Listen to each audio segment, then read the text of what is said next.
અબડાસા તાલુકાના નલિયા પ્રાંત કચેરી ખાતે નાયબ કલેક્ટરને રાષ્ટ્રીય દલિત અધિકાર મંચ કચ્છ દ્વારા આવેદનપત્ર આપવામાં આવ્યું। અબડાસા તાલુકાના નલિયા પ્રાંત કચેરી ખાતે નાયબ કલેક્ટર શ્રીને રાષ્ટ્રીય દલિત અધિકાર મંચ દ્વારા કચ્છ દ્વારા આવેદનપત્ર પાઠવવામાં આવ્યું, જેમાં અબડાસા તાલુકા મોજે સાયરા ગામે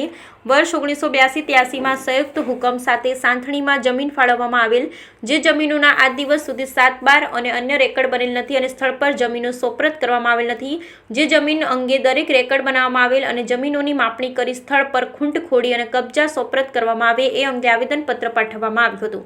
ઉપરોક્ત વિષય અનુસંધાને અબડાસા તાલુકાના મોજે સાયરા ગામે વર્ષ 1982-83માં સંયુક્ત હુકમ દ્વારા 24 જેટલા ખાતેદારોને જમીન ફાળવવામાં આવેલ હતી, પણ આજે 40 વર્ષથી ઉપરનો સમય થયો છતાં જમીનોના 7/12 બનેલ નથી। આ અંગે આ ખાતેદારો દ્વારા વખતો વખત લિખિત રજૂઆત કરવામાં આવેલ છે, તેમ છતાં એ અંગે સ્પષ્ટ કોઈ કામગીરી થયેલ નથી,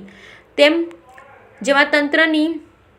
ઘોર બેદરકારી દેખાઈ રહી છે। આવેદનપત્ર તેમણે અપીલ કરી હતી કે ઘણા સમયથી તંત્રની જ્યાં જમીનો બાબતે કચાશ રહેલ છે તે દૂર કરી તે ખેડૂતોને સ્થળ પર કબજા સોંપવામાં આવે, જેથી તે લોકો ખેતી કરી તે અંગેનો તેમનો ગુજરાન ચલાવી શકે। આ અંગે ત્વરિત કાર્યવાહી થશે એવી આશા, પણ જો આ અંગે તંત્ર ગંભીરતા નહીં દાખવે તો રાષ્ટ્રીય દલિત અધિકાર મંચ દ્વારા ધરણા પ્રદર્શન તેમજ ભૂખ હડતાલ કરવામાં આવશે, એવું રાષ્ટ્રીય દલિત અધિકાર મંચના પ્રમુખ શ્રી હિતેશભાઈ મહેશ્વરીએ જણાવ્યું। Bureau report Rameshbhai ભાનુશાહ।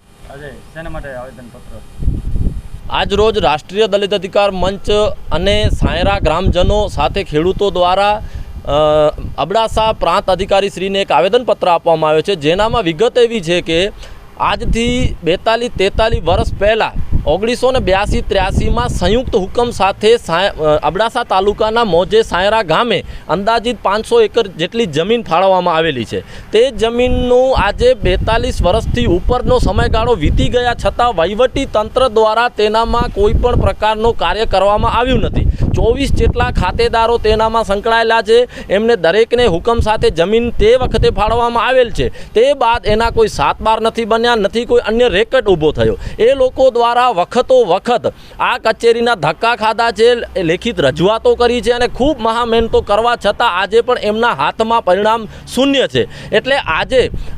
આ રજૂઆત લઈ અને પ્રાંત અધિકારી શ્રી સાહેબ સાથે મળ્યા છીએ અને એમને અમે એટલી જ સીધી લીટીમાં સાહેબને સમજાવ્યો છે કે 82-83નો જે તમારો સંયુક્ત હુકમ છે તે હુકમના આધારિત જે તમે જમીનો ફાળવેલી છે 24 ખાતેદારોને, તેમના તમે પ્રથમ 7/12 બનાવી એના અન્ય જે પણ રેકર્ડ એનાથી ઉપલબ્ધ થતું હોય ઉપલબ્ધ કરાવી અને એના બાદ તે સ્થળ ઉપર જઈ અને 4 ખૂંટ ખોડી અને એ ખેડૂતને જમીન ત્યાં આપવામાં આવે, જેના લીધે આગળ જતાં અન્ય કોઈ પ્રશ્ન ઊભો ન થાય। કારણ કે આજે જમીનનો પ્રશ્ન કચ્છ જિલ્લામાં ખૂબ જ